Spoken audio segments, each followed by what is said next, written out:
Mr. McCarthy, you're welcome. I thank you, Mr. Chairman, and I appreciate you for holding this hearing.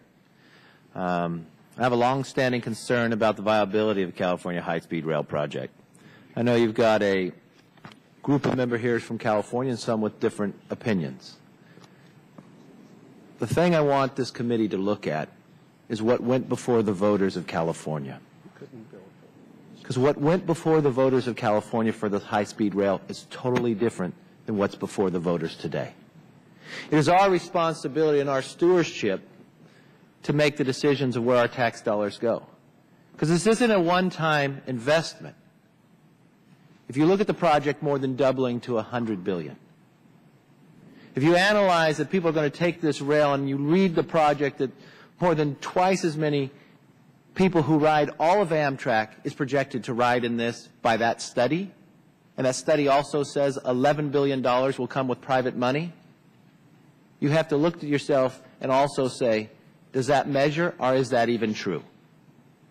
An interesting thing happened, especially in listening to my good friend Mr. Costa from up the road about the need and investment. In my district, just yesterday, it was announced for space travel venture. Microsoft co-founder Paul Allen, aerospace designer Burt Rutan, fully funded to go to space with private money. They're projected in their plan to be able to recoup it. They didn't ask for government money. They did it on their own. I also measure in an idea that a plan says that the private sector will come because this will be profitable. There hasn't been any private sector money come. The plan that done the research on this says that $11 billion will come after we build it. That may make for a very good Hollywood movie, build it and they will come, but I don't think that's what the taxpayers say when they sent us here. I believe when you looked at this project from the beginning, when you put the accountability to it now, it's fundamentally different. And if you do build it and they do not come, that means what are you going to give up to subsidize everyone who's on that train? That's a responsibility we all have to look to. That is one of the fundamental reasons why I introduced 3143, which will freeze all unspent federal dollars through September of next year while the GAO studies is done on the project viability. That's not extreme. That's not taking it and saying no. What that's doing is saying we have a responsibility to the taxpayers.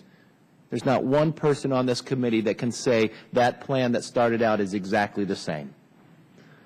So what you're saying is stop for a minute, let's put accountability to this, and let's actually know if we're just going to put money in, it's not the idea to keep throwing bad money after bad money. If it's never going to be built and the project of what you projected to be, that private sector money will be there, and it's not there.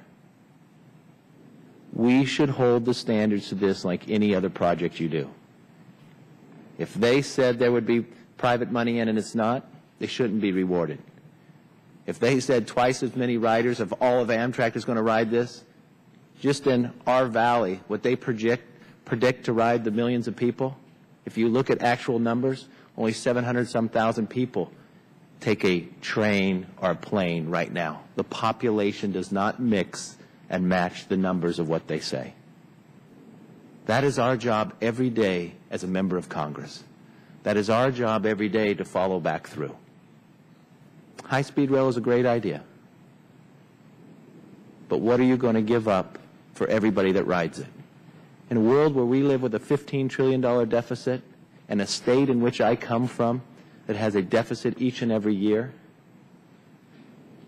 I think we have a different responsibility here.